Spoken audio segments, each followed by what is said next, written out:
What you're looking at right now is Elden Ring, and it is a demo of an action RPG that I made based on Elden Ring.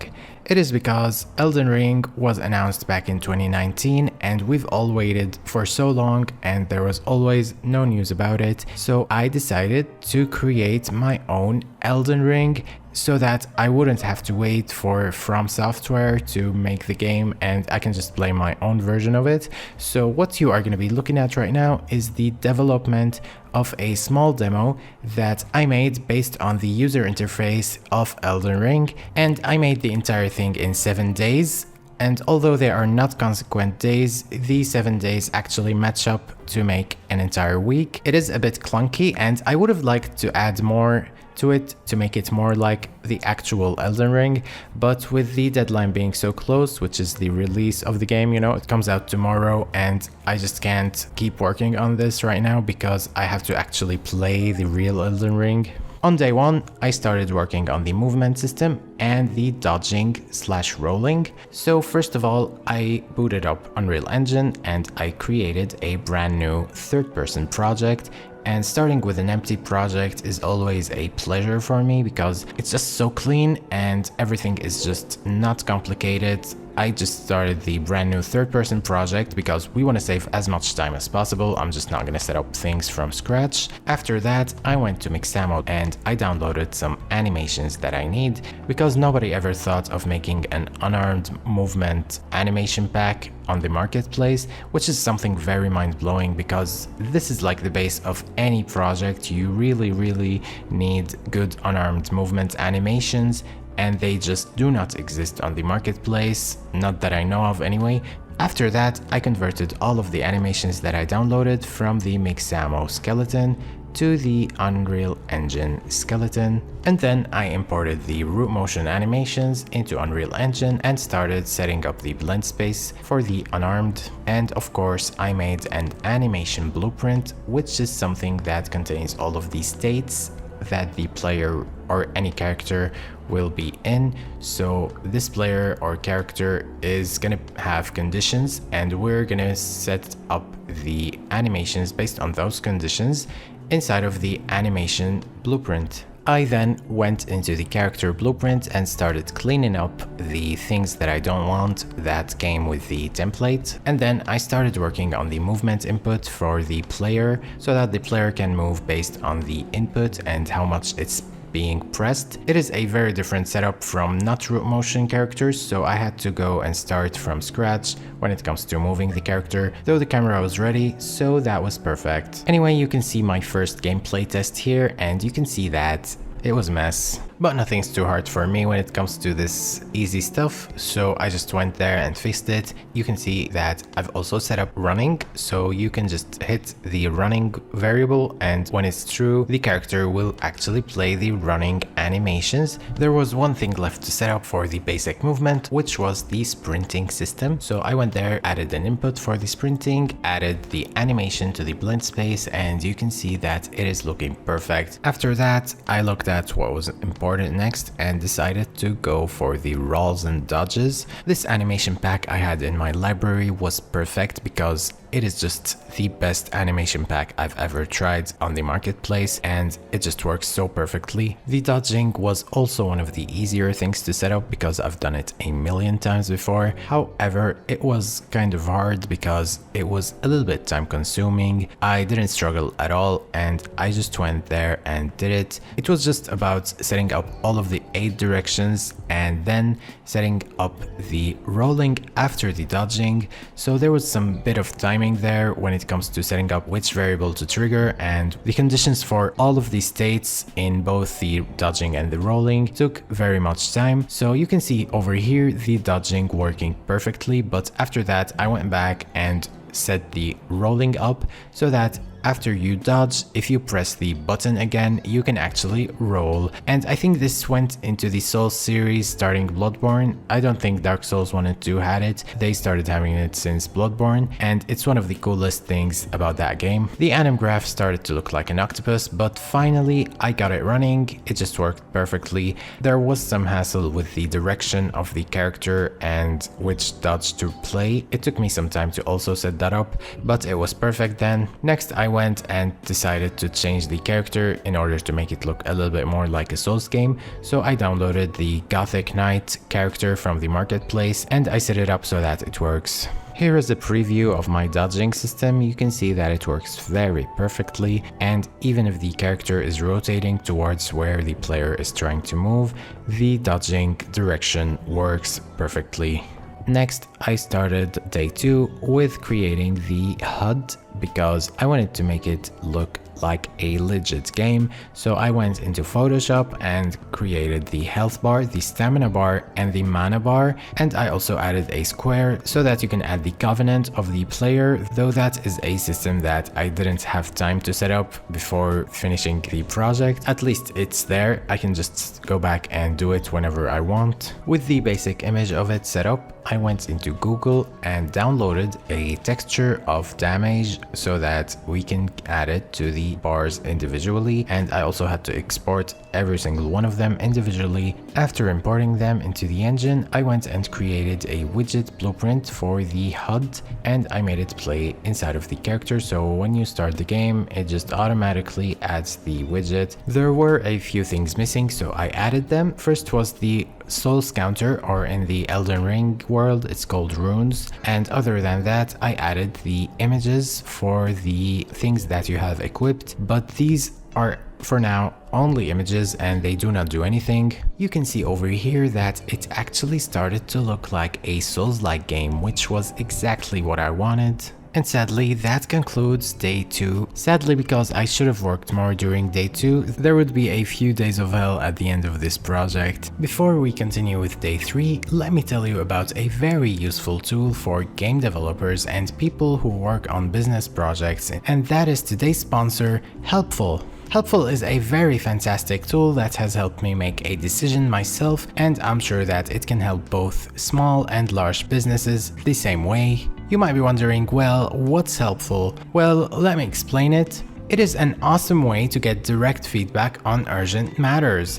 Surveys such as getting an opinion on your company's logo, name, slogan, or even getting an opinion on a certain style of game asset or artwork that you just need more opinions on. Basically, let's just say that there's something that you can't decide for your business. In my case, it was my dev studio's name, so in Helpfull, I just made a poll and provided some information that I want a name for my business, similar to my YouTube channel's name, also appropriate for professional work. I then added 3 options for the voters to choose from and determined the opinions of how many people I need. And let me tell you that I was blown away when people started telling their opinion within seconds. Everyone gave proper reasoning behind their votes, and some of them even suggested names themselves. Let me quickly show you how this works. First, you create your survey. You then add the title, the description, and the choices in my case.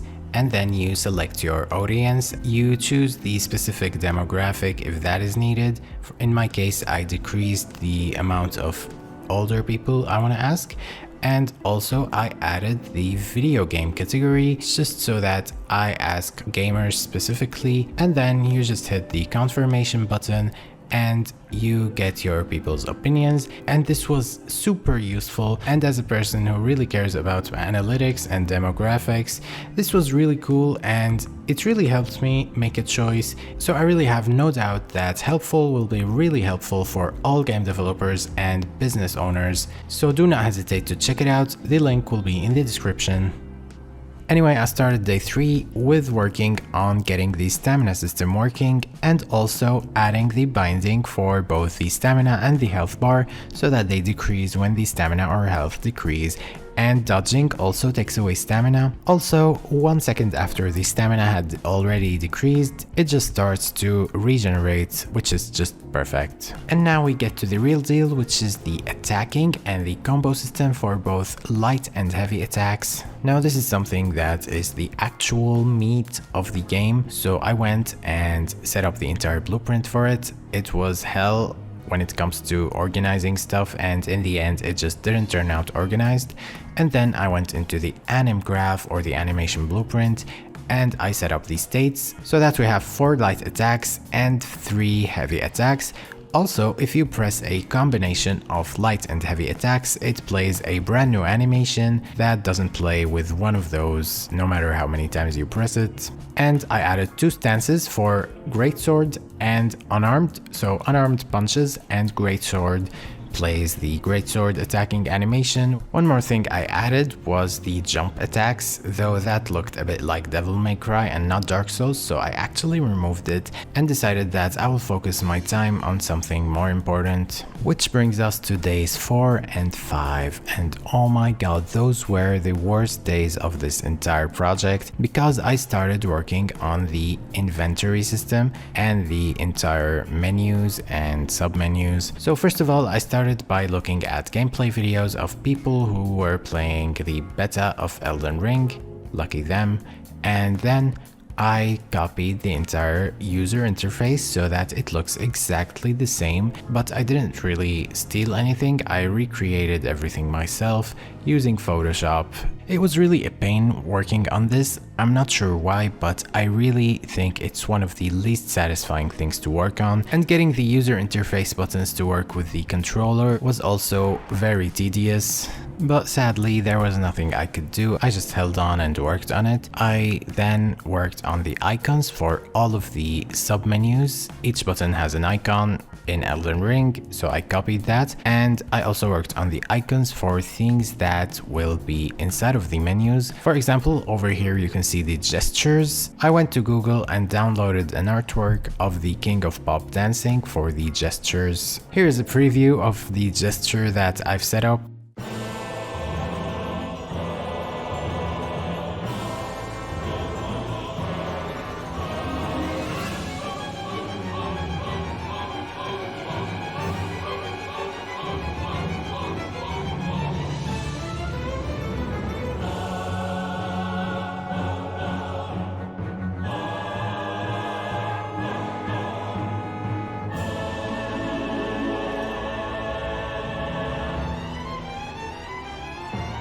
Anyway, with the pause menu now fully set up, I decided to work on the equipment menu, and this was one of the hardest things to do, despite being something that I've done similarly before in a separate project, but doing it in a Souls-like thing was a first for me, so I went there and worked my hardest the entire day for it.